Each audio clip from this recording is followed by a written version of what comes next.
Life shots with Puneet Agarwal के इस episode में, जिसमें कि हमने एक हेल्थ सीरीज चलाई गई है, ये तीसरा एपिसोड है, जिसमें कि आज हम बहुत ही जाने माने न्यूरो सर्जन डॉक्टर मृदुल शर्मा से कुछ बातचीत करेंगे, समझेंगे कि न्यूरो सर्जरी क्या है, न्यूरो साइंस क्या है और बेसिकली हमारा जो ब्रेन है उसका जो नर्वस सिस्टम है, जो कि जनरली एक्सीडेंटल केसेस में ही आती है। ये कोई ऐसी बीमारी नहीं है, ये कोई ऐसी साइंस नहीं जिसका आप पहले से ही कोई उपचार कर सके। तो आज हम समझेंगे डॉक्टर मृदुल शर्मा से न्यूरोलॉजी के बारे में और इसके उन एस्पेक्ट्स के बारे में। तो आप सभी का स्वागत है। इसके साथ साथ मैं स्वागत करूंगा डॉक्टर मृदुल शर्मा। आज हमारे साथ न्यूरोलॉजी के क्षेत्र में एक जाना माना नाम डॉक्टर मृदुल शर्मा। डॉक्टर मृदुल शर्मा ने अपनी MBBS SN medical college Agra से पूर्ण की। इसके बाद उन्होंने MS की training king George's medical university Lucknow से प्राप्त की। न्यूरोलॉजी में MCH SCTI MST तिरुवनंतपुरम से पूर्ण की। Senior residency AIIMS new Delhi. पिछले 14 वर्षों से डॉक्टर मृदुल शर्मा न्यूरोलॉजी के क्षेत्र में लगातार अपनी सेवाएं दे रहे हैं। वर्तमान समय में आगरा के सबसे बड़े हॉस्पिटल पुष्पांजलि हॉस्पिटल एंड रिसर्च सेंटर में विशेषज्ञ सेवाएं प्रदान कर रहे हैं। आज के इस पॉडकास्ट में हम जानेंगे उनके अनुभव और न्यूरोलॉजी की दुनिया से जुड़ी कई महत्वपूर्ण बातें। डॉक्टर साहब, वंस अगेन स्वागत है episode of life shots with Puneet Agarwal. Basically मैं ये जानना चाहूँगा सबसे पहले आपसे, ब्रेन और नर्वस सिस्टम ये दोनों किस तरह से काम करते हैं और न्यूरोलॉजी जिसको हम जानते हैं वो किस से संबंधित है, और एक आम आदमी को अगर समझाया जाए तो वो किस रूप में आसानी से समझाया जा सकता है? देखिए पुनीत जी, जो आपने मुझसे पूछा है कि ब्रेन नर्वस सिस्टम ये क्या है, मैं एक तरह से बोलूं तो जो इंसान है ये पूरा ब्रेन से ही है, क्योंकि सोचने समझने डिसीजन लेने की जो क्षमता है ये ब्रेन के अंदर है, हार्ट के अंदर नहीं होती। तो जो इंसान की पर्सनैलिटी है, इंसान का जो व्यक्तित्व है, जो इंसान एक्चुअल अपनी जिंदगी में बनता है, that is because of brain. एक प्रधानमंत्री जी बन जाते हैं, एक हमारे जो है ऑर्डिनरी इंसान रह जाते हैं। ब्रेन दोनों का एक है, लेकिन ये किस लेवल पे थिंकिंग चल रही है, क्या आपने अपने व्यक्तित्व को निभा रहा है, तो ये सारी चीजें केवल ब्रेन और नर्वस सिस्टम से ही होती हैं। अब ये जो एस्पेक्ट है इसका कि क्या इसकी फंक्शनिंग है, किस लेवल पे आप ये करते हैं, इसमें कई सारे फैक्टर रोल प्ले करते हैं। तो जो आपका सवाल है कि नर्वस सिस्टम ब्रेन क्या है, दिस इज द पर्सन। अगर मैं एक शब्द में बोलूं कि व्यक्ति ही ब्रेन है, ये एक लाइन मेरी तरफ से रहेगी। सो जितना भी व्यक्ति का धरती पर आने के बाद उसके कार्यकलाप है, उसकी सफलता है, उसके इमोशंस हैं, ये सारे के सारे ब्रेन से कंट्रोल होते हैं। कई बार लोग एक आपस में बोलते हैं कि नर्व ब्लॉक हो गई है या नस चढ़ गई है, इस तरह की एक आम बोलचाल की भाषा में बोलते हैं। तो इसका क्या मतलब होता है? देखिए, हम लोग बड़े क्षेत्र में रहते हैं, तो यहाँ पर क्या है सर, ये गाँव से चली आ रही है पुरानी कि भाई नस सुतवाएं हैं अपनी। तो ये कहावत रहती है कि साहब नस चढ़ गई है, नस उतवा दो। बेसिकली नस चढ़ना कुछ होता नहीं है, ये सिंपली मसल स्पाज्म होता है। ओके। हाँ, तो ये नस कभी नहीं चढ़ती, चढ़ ही नहीं सकती, उसमें रास्ता नहीं है नस चढ़ने का। क्योंकि अगर नस चढ़ेगी तो वो हम ऑपरेशन के दौरान ही कुछ कर सकते हैं। तो नस चढ़ना कोई एक स्लैंग है, एक लोकल लैंग्वेज है यहाँ की। कि साहब नस चढ़ गई है, तो वो मसल स्पाज्म हो गया है आपका। यूजुअली काफ में यूजुअली हो जाता है। नस ब्लॉक को भी लोग आपका एवरेज लैंग्वेज में, जैसे है कोई किसी को मान लीजिए ब्रेन स्ट्रोक हो गया फॉर एग्जाम्पल, ब्रेन में हेमरेज हो गया या इन्फाक्ट हो गया, जो मेडिकल टर्म है, उसके आधार पर लोग कहते हैं साहब इनकी नस ब्लॉक हो गई है। तो ये कॉमन सा एक लोगों का लैंग्वेज है जिसको अपने हिसाब से लोग समझते हैं, बट मेडिकली ऐसा कोई वर्ड होता नहीं है। एक आजकल पिछले कुछ सालों में या दशक या 1.5 दशक में हमने एक वर्ड सुना है, ब्रेन डेड। पहले भी हुआ करता था, लेकिन अभी ब्रेन डेड जो बोलते हैं, इसका अर्थ क्या होता है, इसका मतलब क्या होता है?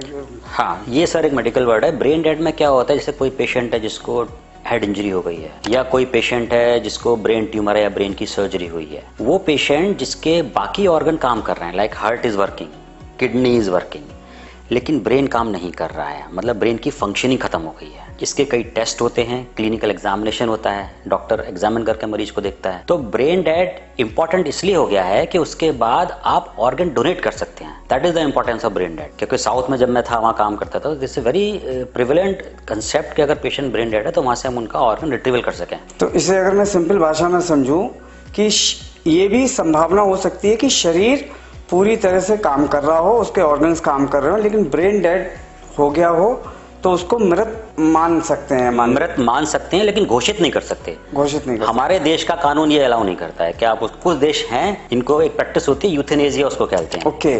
तो उसमें क्या है, लीगली आप उस पेशेंट को डिक्लेयर कर देते हैं with the concept of family member. तो हमारे कंट्री में ये भी अलाउ नहीं तो है। अगर मैं हिंदुस्तान की बात करूं और यहाँ पर बाई चांस किसी पेशेंट को ब्रेन डेड की कंडीशन होती है तो क्या उसके ऑर्गन्स डोनेट नहीं हो सकते? नहीं कर सकते हैं, उसी में करते हैं हम लोग। अच्छा। ब्रेन डेड में ही करते हैं, लेकिन उसके लिए सरकार के नियम है अपने काफी सारे। तो वो सारे नियम फॉलो करके हम उसको करते हैं। इसके साथ ही एक चीज और है, आप जिस हॉस्पिटल में आप एसोसिएटेड है, तो पुष्पांजलि हॉस्पिटल जो है वो लोग जानना चाहते हैं कि यहाँ पर क्या न्यूरो सर्जरी की कौन कौन सी ऐसी आज की डेट की मॉडर्न फैसिलिटीज हैं जिसके साथ आप उसको ऑपरेट करते हैं, और क्या क्या ऐसे फैक्टर्स है कि पिछले कुछ दशकों में पुष्पांजलि हॉस्पिटल का जो नाम है वो इतना ज़्यादा विश्वसनीय और इतना ज़्यादा प्रिवेलेंट बन चुका है।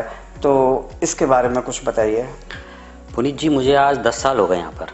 ठीक है, मैंने 2015 में ज्वाइन किया था। लोगों ने बहुत मेहनत की है मेरे साथ। यहाँ पर एक ट्रस्ट हमने लोगों का बनाया है कि भाई ट्रॉमा अगर आ रहा है, हेड इंजरी आ गई है, तो कहीं मैनेज हो ना हो पुष्पांजलि में हो जाएगी। उसके कई कारण है। नंबर 1, एक तो timely intervention. Okay. Availability of doctors. भाई रात को 12 बजे अगर ट्रॉमा आ रहा है तो आपको न्यूरो सर्जन आके देख रहा है, वो आपको समझ रहा है कि क्या है। ये सबसे बड़ी चीज़ है। Brain is all about time. क्योंकि अगर आपने वो चीज़ 6 घंटे बाद करी तो हमारा ब्रेन डेड हो जाता है, या ब्रेन में इतना परमानेंट डैमेज हो जाता है कि हमको वो आउटपुट, वो रिजल्ट नहीं मिल पाता है। तो सारी चीज़ जो होती है वो होती है मेहनत, जो over the period of time build होती है पेशेंट के अंदर। आज की तारीख में इंफ्रा बनाना कोई बहुत बड़ी चीज़ नहीं है। गवर्नमेंट इतनी हेल्प कर रही है, आप इंफ्रा बना सकते हैं। But what is most important is your dedication towards your patient. एक रैपो होता है, आपको अंदर से पेशेंट के साथ लगना पड़ता है कि यार इसको बचाना है, इसको मुझे ठीक करके देना है पेशेंट को। और उसमें आप, अब ये कोई चीज़ डॉक्टर बता नहीं सकता, बट ये फील होती है। फील दोनों तरफ होती है, पेशेंट को भी फील होती है, उसके रिलेटिव को भी फील होती है, और आपको भी फील होती है कि पैसा आप कमा लोगे। लेकिन जो सेटिस्फेक्शन पेशेंट ठीक करने का है, स्पेशली ब्रेन के क्रिटिकली इल पेशेंट का, उसके रिलेटिव के चेहरे पर जो मुस्कान आती है ना पुनीत जी, उसकी कोई कीमत नहीं होती है। देयर इज नो, मतलब उसको आप तोल नहीं सकते किसी चीज़ से। तो अगर इसको मैं समराइज करूं तो आपका ये कहना है कि ब्रेन से रिलेटेड या न्यूरो के ट्रॉमा के केस में सबसे ज्यादा इंपॉर्टेंट टाइमिंग होती है। यस। और उस टाइमिंग पर सुपर स्पेशलिस्ट का आना, उसको एग्जामिन करना एज सुन एज पॉसिबल, वो सबसे बड़ा फैक्टर होता है, बजाय इसके कि इंफ्रास्ट्रक्चर तो खैर एक रखता ही है, लेकिन पुष्पांजलि हॉस्पिटल में आप लोग जो भी चीजें आती हैं उनको बहुत ही कम से कम समय में आप लोग अटेंड करते हैं। सारा खेल टाइम का है। लाइक हार्ट, जैसे हार्ट अटैक किसी को पड़ गया तो आप ये थोड़ा ना बोलोगे भाई मैं आपको 6 घंटे बाद आके देखूँ, नो, उतने में तो आपका पेशेंट ही निकल जाएगा। ऐसे हेड इंजरी में होता है, बड़ा सा ब्रेन में हेमेटोमा रखा हुआ है आपका, और आप जाके बोल लोगे साहब मैं तो 6 घंटे बाद इसको करूंगा ऑपरेट, तो कोई मतलब नहीं उस सर्जरी का। तो ये जो चीज़ है, तो टाइमली इंटरवेंशन, टाइम से आना है, टाइम से उस पेशेंट को देख के इंटरवीन कर देना, दैट गिव्स रिजल्ट। तो आप सोचिए मैनपुरी, जो आगरा के आसपास के जितने भी एरिया हैं, they have developed trust in पुष्पांजलि। एक और क्वेश्चन है जो मेरे दिमाग में आ रहा है डॉक्टर साहब, न्यूरो सर्जरी की जो जरूरत है वो जनरली तो ट्रॉमा के केस में पड़ती है, लेकिन ट्रॉमा के साथ साथ भी जैसे ब्रेन हेमरेज या स्ट्रोक, तो मैं बस ये जानना चाहता हूँ कि एक्सीडेंटल केसेस के अलावा भी क्या क्या ऐसी चीजें होती है जहाँ पर कि हम न्यूरो सर्जरी का यूज करते हैं। पुनीत जी, ट्रॉमा तो आपका मान के चलिए ये 5 या 10% है न्यूरो सर्जरी। ओके। जिन लोगों को पार्किंसोनिज्म की डिजीज होती है, ओके, हिल रहे हैं, पूरी बॉडी हिल रही है, चला नहीं जा रहा, रिजिड हो गए पूरी तरह से, ओके, उसमें ब्रेन सर्जरी का बहुत अच्छा रूल है। पार्किंसोनिज्म में आधे से ज्यादा जनता को पता ही नहीं कि इस बीमारी में सर्जरी होती है। जिस सेंटर से मैंने न्यूरो सर्जरी करी है, आप देखिए, वो आपका मूवमेंट डिसऑर्डर का हब था ऑल ओवर इंडिया का। तो मूवमेंट डिसऑर्डर जिसमें आपका पार्किंसोनिज्म आता है, जिसमें डिस्टोनिया आता है, पेशेंट ही बहुत कम होते हैं दिखने के। डिस्टोनिया का पेशेंट क्या होता है, ऐसे हिलता रहेगा, पूरा हिलता रहेगा, बैठा रहेगा, जिंदगी इतनी कष्टदायक उन लोगों की लगती है। ओके। एक छोटे से 2 होल बना के ब्रेन में इलेक्ट्रोड जाते हैं, लाइक जैसे पेसमेकर पड़ता है, तो ऐसे ब्रेन का पेसमेकर होता है, उसको डीबीएस बोलते हैं। बहुत बड़े रिजल्ट है उसके। मैं जब श्री चित्रा में काम कर रहा था, सोचिए गल्फ से पेशेंट आते थे कराने के लिए वहां पर, बांग्लादेश से आते थे। तीसरी इंपॉर्टेंट चीज जो लोगों को बहुत कम पता है, एपिलेप्सी, मिर्गी की तो समस्या इतनी बड़ी है हमारे देश तो में। क्या एपिलेप्सी में भी सर्जरी? यस। अच्छा भाई आप देखिए, एक लेवल के बाद क्या होता है, पेशेंट 1 गोली खा रहा है, 2 गोली खा रहा है, 4 खा रहा है, मल्टीपल मेडिसिन पे पेशेंट एपिलेप्सी का है, उसके बाद भी दौरे नहीं रुक रहे, तब क्या करेंगे आप? ओके। तो सर्जरी का बड़ा अच्छा रोल है उसमें। मैं ये नहीं कह रहा कि पूरी तरह आपकी दवा छूट जाएगी, लेकिन कंट्रोल हो जाएगी। आप समझ रहे हैं, एक दवा से मैनेज हो रहे हैं आपका सर्जरी, एक दवा से आपका एपिलेप्सी मैनेज हो रही है। So this is something very, I mean innovation कहूंगा मैं इसमें। तो साहब ब्रेन हेमरेज बेसिकली क्या है? ये काफी बहुत कॉमन है आजकल। देखिए सर, मैं ये एक चीज जरूर बोलना चाहूंगा लोगों को, वो बाकी चीजें भले भूल जाएं। लोग कहते हैं साहब हमको ये ब्रेन हेमरेज जो है ये हाई ब्लड प्रेशर से होता है सर। ओके। और लोग कहते हैं सर आज तक हमको तो कोई दिक्कत आई नहीं, अचानक ही नस फट गई। ओके। ब्रेन हाइपरटेंशन का, हाई ब्लड प्रेशर का कोई लक्षण नहीं होता सर। बहुत रेयरली अगर होगा तो हल्का सर के पीछे यहाँ दर्द वर्द हो जाएगा, जो आम जनता यूजुअली उसको नेग्लेक्ट कर देती है। 40-45 के ऊपर आजकल की लाइफ स्टाइल आपने देखी क्या चल रही है जिंदगी में, कितना लोग टेंशन लेते हैं, पता नहीं क्या करना है उनको जिंदगी में, क्या अचीव करना है भगवान जाने। इतना बीपी बढ़ जा रहा है यंग जनरेशन का। पुनीत जी आप सोचिए 40-45 ईयर्स में एज में male female including 150, 170, 180 up to 200 तक का बीपी लेके आते हैं। और यंग पेशेंट में brain haemorrhage is more lethal as compared to old age. Okay. ये चीज आपको कोई नहीं बताएगा। ओके। ओल्ड एज में अगर ब्रेन हेमरेज हो रहा है तो एक पॉसिबिलिटी क्या बच जाए, यंग एज में अगर ब्रेन हेमरेज हो गया तो फिर आपकी क्वालिटी ऑफ लाइफ और सर्वाइवल दोनों ही खराब हो जाते तो हैं। ये डॉक्टर ब्रेन हेमरेज का बीपी शूट अप होने की number 1 reason, number 1 is brain haemorrhage का हाई ब्लड प्रेशर। मैं अपने कंट्री की बात कर रहा हूँ, अपने इस एरिया की बात कर रहा हूँ। ओके। नंबर 2 में क्या है कि ब्रेन के अंदर कुछ ऐसी प्रॉब्लम है जो पैदाइशी आती हैं, जो आप जेनेटिकली लेके पैदा हुए हैं, वो बहुत रेयर होती हैं। लेकिन नंबर 1 रीजन पे आता है हाई ब्लड प्रेशर इस तरफ। तो जितने भी लोग 40 या 50 के आसपास का हैं, भैया एक मशीन ले लो घर पे, आपको कोई दिक्कत नहीं, आप बिल्कुल फिट हो, सुबह उठ रहे हो, बढ़िया योगा कर रहे हो, एक्सरसाइज कर रहे हो, जा रहे हो, लेकिन दिन में 1-2 बार बीपी जरूर चेक कर लेना। शुरू में आपने माना भाई 1 हफ्ते देख लिया, ठीक चल रहा, कोई बात नहीं, 6 महीने बाद फिर चेक कर लो। और आपके पेरेंट्स हैं उनका तो रेगुलर करना है। तो घर में आपके कोई चीज हो ना हो, बीपी की मशीन जरूर होनी चाहिए। ये बेसिकली ब्रेन हेमरेज जो है ये क्या एक्सप्लोजन या एकदम से खून का जो प्रेशर है, बीपी है, ब्लड प्रेशर, उसकी वजह से नर्व्स को डैमेज करता है उसको? सर देखिए, ब्रेन हेमरेज में होता क्या है, दिमाग की नस नहीं फटती है, दिमाग के अंदर जो खून की नस है वो फटती है। ओके। नर्व सेल का तो मैं कुछ आपसे नहीं कह रहा। ओके। जो खून जा रहा है दिमाग में, प्रेशर तो उसी में होगा ना, प्रेशर उसी में होगा, और वो नस प्रेशर झेलते झेलते झेलते एक लेवल वीक हो जाती है और वो एक्सप्लोड करती है, फट जाती है। जब वो फटेगी कहाँ जाएगी? ब्रेन के अंदर, बाहर तो निकलेगी नहीं।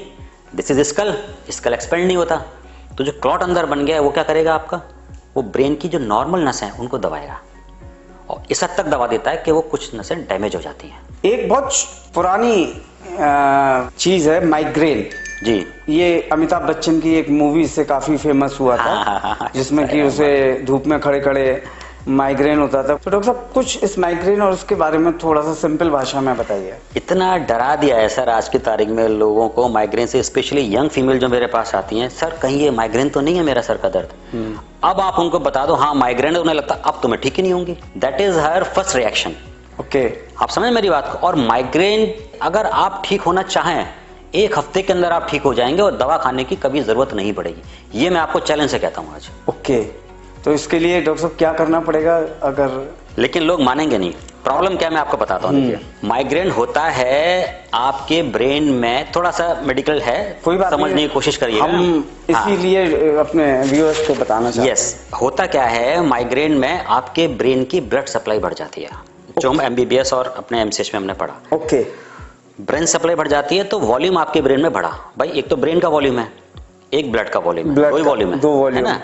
तो आपने क्या किया, अपने ब्रेन में ब्लड सप्लाई बढ़ा। अगर वो ब्रेन में ब्लड सप्लाई बढ़ गई तो होगा क्या, skull is a rigid structure, ये एक्सपेंड नहीं हो सकती, नहीं हो सकता।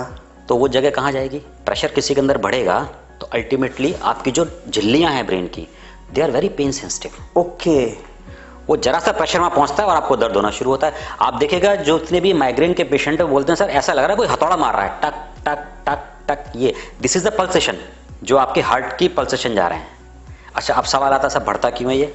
सबसे इंपॉर्टेंट ये बढ़ता क्यों है? यस, कारण इसका यह है पुनीत जी, लोगों ने जीवन में इतनी इच्छाएं पाल ली हैं, अपने आप को इतना उन्होंने लग दिया कि पता नहीं क्या करना है उनको जिंदगी में, क्या पाना है। कुछ नहीं पाना आपको इस धरती पे, क्योंकि आप कुछ पा नहीं सकते, आप केवल काम कर सकते हो, ये मैं मानता हूं। Young female living in a combined family, आप समझिए ना, ननद की टेंशन ले रही है, सास की टेंशन ले रही है, पति बात नहीं करता उसकी टेंशन ले रही है। 90% of my patients are female. Why? इतना दिमाग में चलता है उनके। I am not against any gender, but I am telling you, मेरे पेशेंट जो हैं, और उनकी प्रॉब्लम क्या है, दे डोंट स्पीक आउट। बात करने के लिए उनके पास कोई इंसान नहीं है। तो migraine is a acquired headache, जान पूछ के खुद के लिए पैदा किया हुआ हेडेक है आपका ये। ओके। ये कोई जेनेटिक बीमारी नहीं है, ये कोई ट्यूमर नस खराब होने से नहीं होती है, ये आपका सिचुएशनल है। आप समझ रहे हैं? मुझको ये करना है, मुझको ये पाना है, मुझे वहां दौड़ना है, ये मेरी बात नहीं मान रहा है, ये मेरे हिसाब से नहीं चल रही है चीजें। कोई आपके हिसाब से कभी नहीं चलेगा, ना चला है।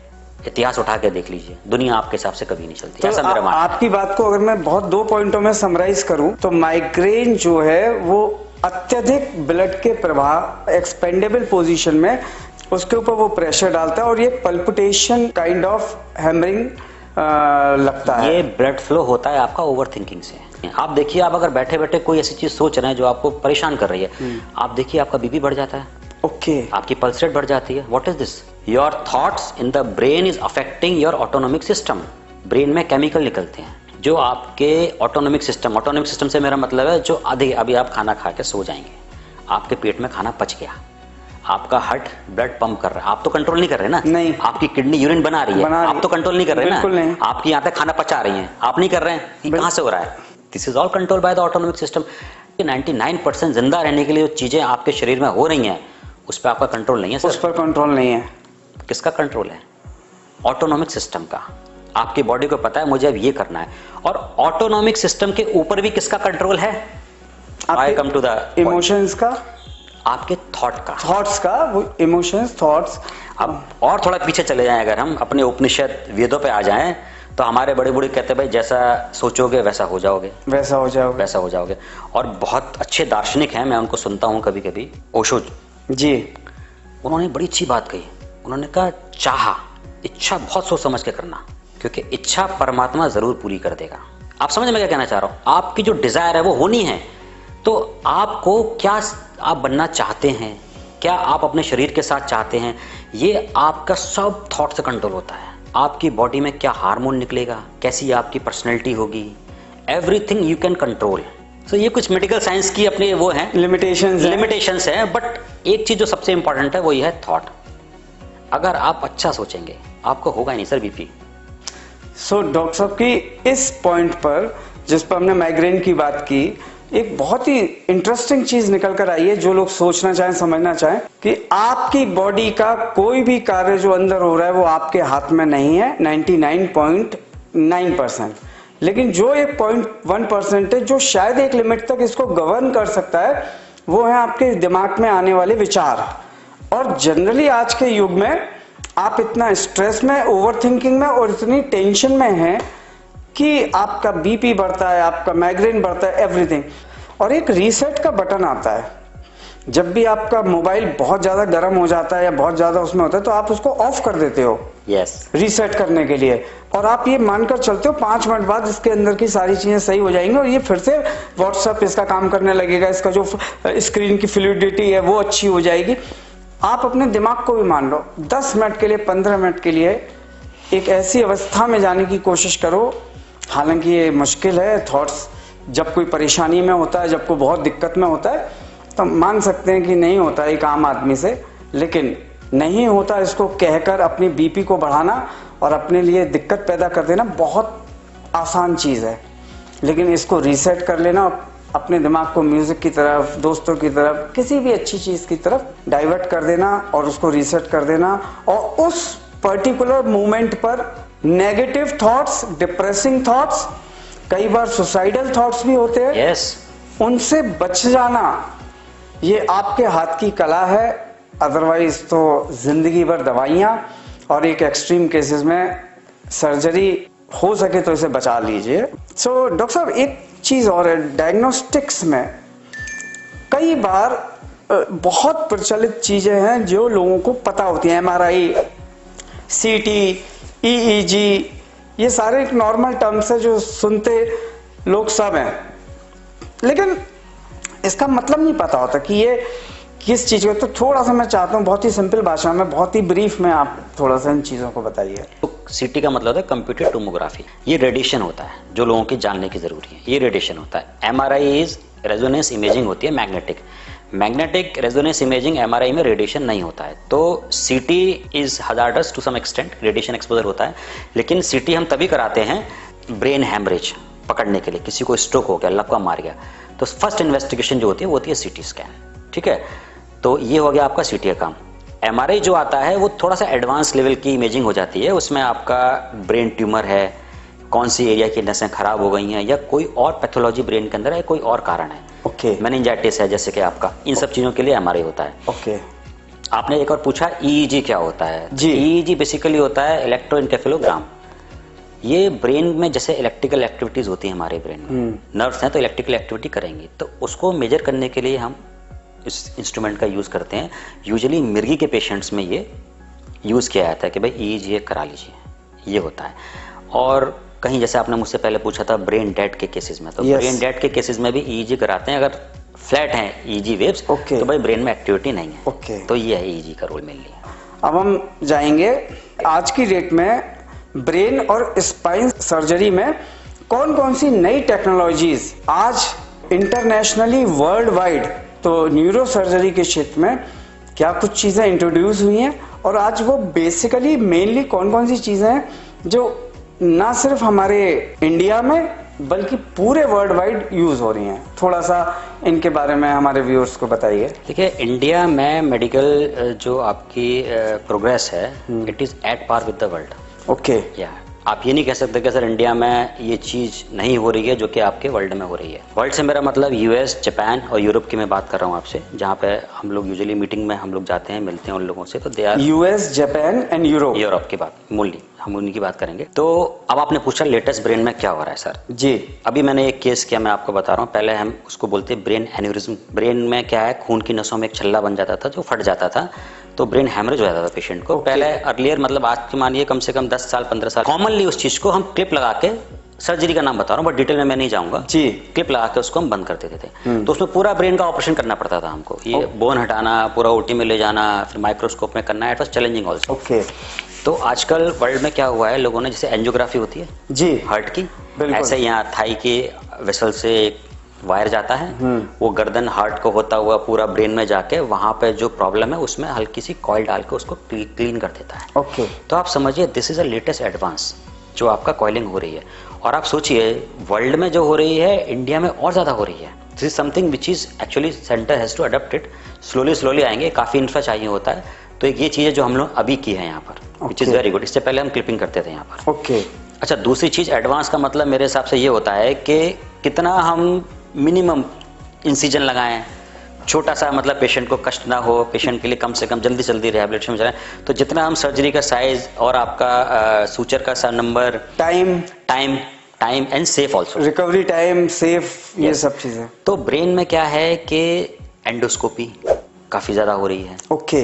एंडोस्कोपी लोग कर रहे हैं, लेकिन यस लोगों के अंदर मिथ ये है कि साहब हम ब्रेन ट्यूमर को एंडोस्कोपी से निकाल दें। लोग कहते हैं लेजर से निकाल दो। भैया लेजर ब्रेन में नहीं चलता, बिल्कुल नहीं चलता लेजर कोई ब्रेन से मतलब नहीं है लेजर का, ये आपके अलग स्पेशलिटी में होगा।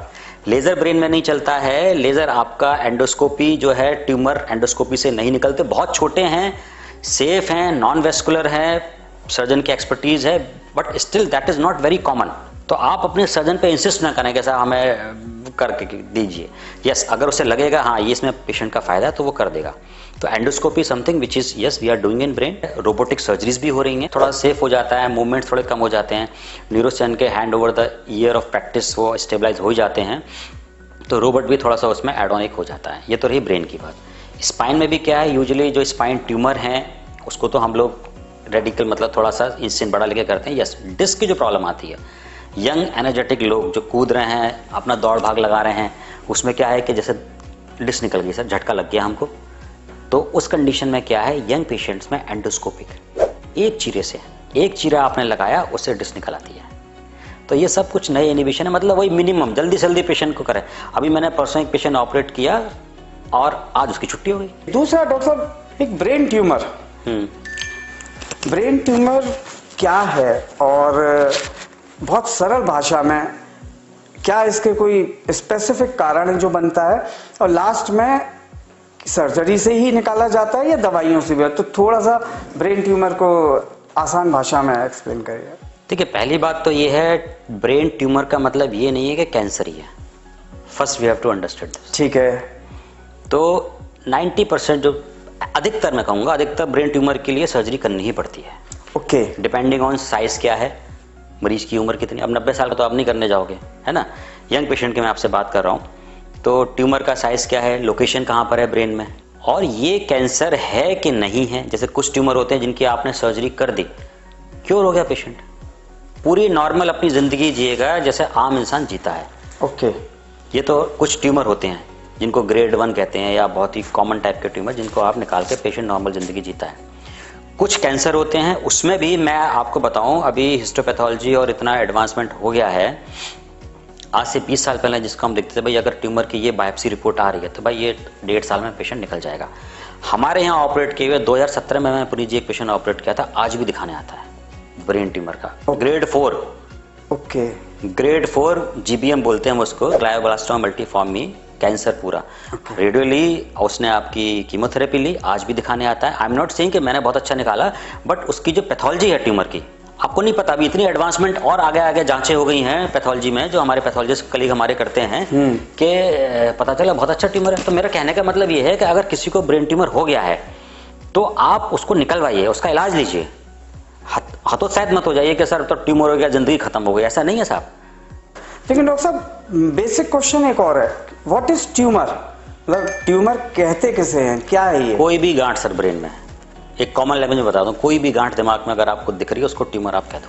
ट्यूमर मतलब गांठ, ग्रोथ, एक तरह से ग्रोथ है। जो नर्व सेल नहीं है, जो ब्रेन की नॉर्मल स्ट्रक्चर नहीं है, वो आपका ट्यूमर हो गया। जाहिर सी बात है, गांठ का मतलब ये है uncontrolled reproduction of cells which is useless and ultimately they form some kind of gland और ट्यूमर समथिंग। यस। तो यही चीज है। ये ज्यादातर तो हानिकारक नहीं होते हैं, बट कई बार हानिकारक होते हैं, कैंसरस भी होते हैं।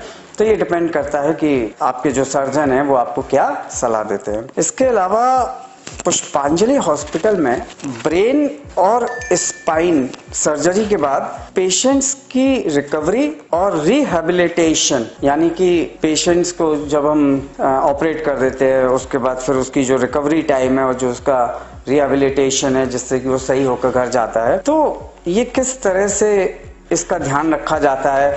कितने प्रिसाइज हमारे यहाँ पर इसके डॉक्टर्स या सबऑर्डिनेट स्टाफ है? थोड़ा इसके बारे में अभी जानना चाहते हैं। देखिए, सबसे जो लोग जानना चाहते हैं वो इम्पोर्टेंट है स्पाइन सर्जरी जी। सबसे इम्पोर्टेंट। जो लोगों के लिए मिथ है कि भाई अगर रीढ़ की हड्डी का ऑपरेशन करा लिया तो सब जिंदगी बेकार हमारी हो जाएगी। इतने अच्छे एडवांसमेंट आ चुके हैं, और मैं खुद 10 साल में मुझे 1000 से ऊपर स्पाइन के ऑपरेशन यहाँ कर चुका हूँ। ओके। यस, 1000 से ज़्यादा स्पाइन के ऑपरेशन, राइट फ्रॉम सर्वाइकल, गर्दन से लेकर कमर तक के सारे ऑपरेशन मैं कर चुका हूँ। सबसे इम्पॉर्टेंट स्पाइन सर्जरी में ये होता है कि स्पाइन सर्जरी के बाद एक तो आप अपने अंदर का डर निकालें। ओके। पुनीत जी, आज बहुत इंपॉर्टेंट चीज़ है, क्योंकि लोग ये मानते हैं कि मेरी स्पाइन की सर्जरी हो गई, अब मेरी जिंदगी तो पहले जैसी रहेगी नहीं, मेरी जिंदगी खराब हो गई। ये लोग खुद मान लेते हैं। 99% यही मिथ है। ये मान लेते हैं। आप जानते हैं, मेरा एक पेशेंट था, वो मजदूर था, लेबर, बोझा उठाता था। ओके। मैंने उसको ऑपरेट किया, स्क्रू डाले मैंने उसकी स्पाइन में, फ्रैक्चर करके आया था वो। ओके। समझ रहे हैं आप? वो आया और उसके बाद 6 महीने बाद उसने आना बंद कर दिया। 4 साल बाद वो मुझे मिला अपने किसी साथ वाले को लेके। मैंने कहा, यार तुम कौन हो? बोला, सर आपने मेरा ऑपरेशन किया था। मैंने तो अब क्या? बोला, सर मैं वही काम कर रहा हूँ।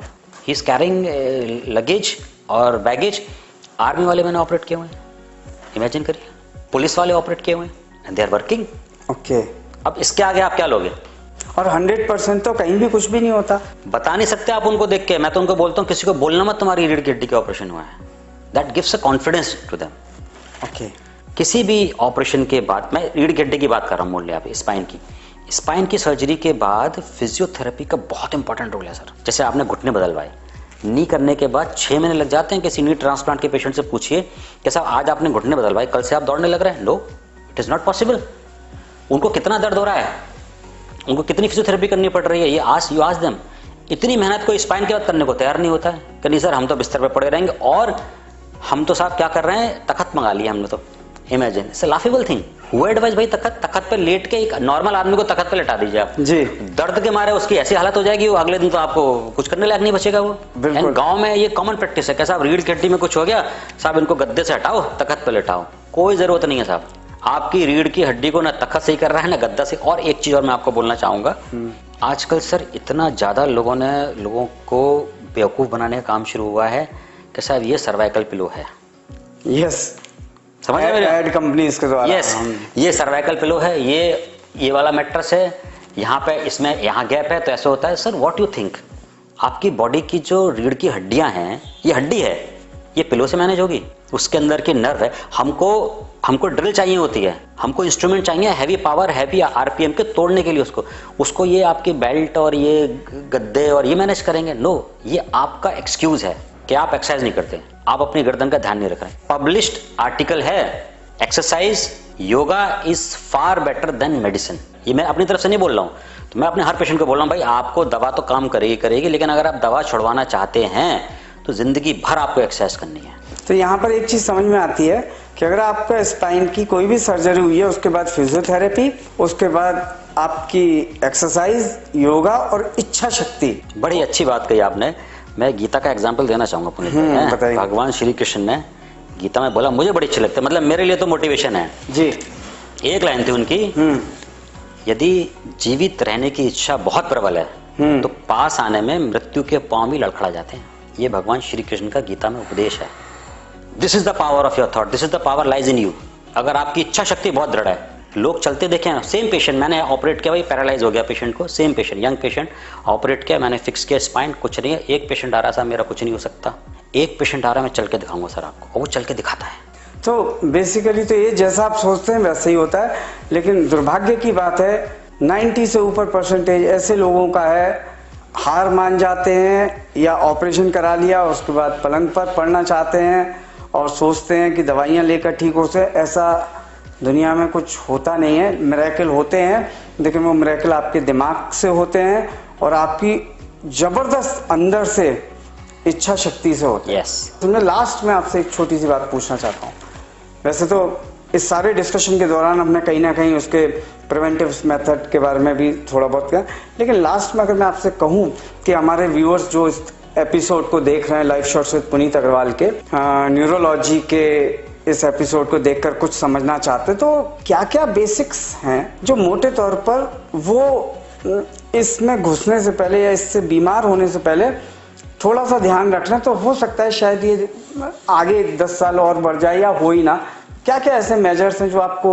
देखिए, एक आर्टिकल के हिसाब से मैं आपको बताऊं, मैक्सिमम जो क्रॉनिक इलनेसेस आती है, डायबिटीज, हाइपरटेंशन, साइकोलॉजिकल डिस्टर्बेंसेस, ये एज ग्रुप होती है 35 to 50 के बीच में। ओके। 50 साल के बाद यूजुअली पेशेंट आपको नहीं मिलेंगे नई चीज को लेके, और यही एज होती है जब यंगस्टर अपना करियर बना रहा होता है। Yes sir. आप ध्यान रखिए ना, पढ़ लिख के, जिसका बहुत ज्यादा नहीं है, पढ़ लिख के अपनी फाइट कर रहा है, शादी कर रहा होता है, बच्चे उसके छोटे हो रहे होते हैं, उसको लगता है कि मुझे जिंदगी में बहुत कुछ करना है। करिए, very good, but at what cost? At what cost you are doing this? You will have diabetes, you will have hypertension, और इतना बर्डन लेके आप कितना दौड़ लोगे? कुछ भी नहीं, कुछ नहीं कर पाओगे आप। At certain age you will realise कि मैंने फालतू में ये सब। मेरा जो टेक होम मैसेज है वो ये है सर। अच्छा, यंग लड़की आती हैं कि साहब मेरे को याददाश्त नहीं है, मेरी याददाश्त कमजोर हो रही है। बहुत पेशेंट मेरे पास आते हैं यंग कि सर मुझको जो है, अब उस उम्र में एल्जाइमर तो हो नहीं सकता सर, 35 साल में किसको एल्जाइमर हो रहा है? बिल्कुल, है ना, कौन सठिया रहा है, जैसे कहते हैं ना साहब, सठिया के गाँव में जी।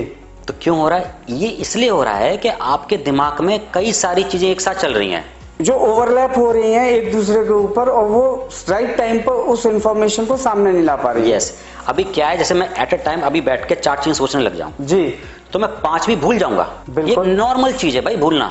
अगर आप दिमाग में 4 चीजें लेके चल रहे हैं तो 5 ही भूल जाएंगे, ये बीमारी नहीं है। लेकिन यंग लड़के आते हैं कि सर मेरी तो याददाश्त कमजोर हो गई। अब उनको कौन समझा, भाई तुम इतना सोच रहे हो, इतना स्ट्रेस ले रहे हो, तो आपको तो ये प्रॉब्लम, अभी तो याददाश्त कमजोर हो रही है, और बाकी क्या क्या आना है अभी। तो मेरा टेक होम मैसेज ये है कि आप मेहनत करिए, पढ़ाई की टेंशन है, कोई कॉम्पिटिटिव एग्जाम आप दे रहे हो तो उससे जो टेंशन आपको हो रही है कॉम्पिटिटिव एग्जाम की, वो टेंशन पढ़ने से ही खत्म होगी, बिल्कुल ज्यादा टेंशन लेने से खत्म नहीं होगी। तो फर्स्ट ऑफ ऑल जो मेरा अभी मैसेज है वो ये है कि आपको टेंशन नहीं लेनी सर, कुछ नहीं होता है इससे। ये कहना आसान है आई नो, लेकिन जब आप एक्चुअली किसी चीज में मेहनत करने लग जाते हैं तो कॉन्फिडेंस आ जाता तो आपकी टेंशन अपने आप हटने लग जाती है। एक बहुत फेमस कहावत है, knowledge is the antidote of fear. Okay, क्या सुंदर चीज है ना? Knowledge is the antidote of fear. सारा चीज इंसान को डर का है, अनसर्टेनिटी का डर है, पता नहीं मेरे साथ क्या होगा, ये हो पाएगा नहीं हो पाएगा। एक्वायर नॉलेज, ज्ञान प्राप्त करिए, पढ़िए, मेहनत करिए, there is no shortcut to success.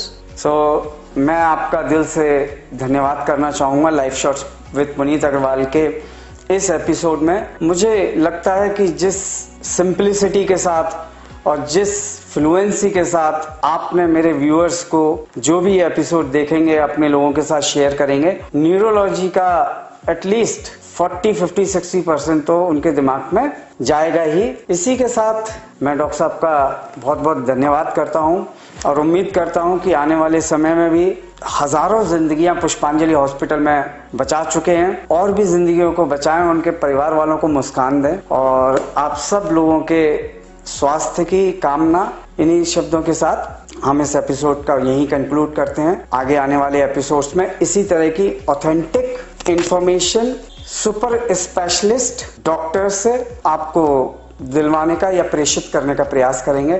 Thank you. Thank you sir.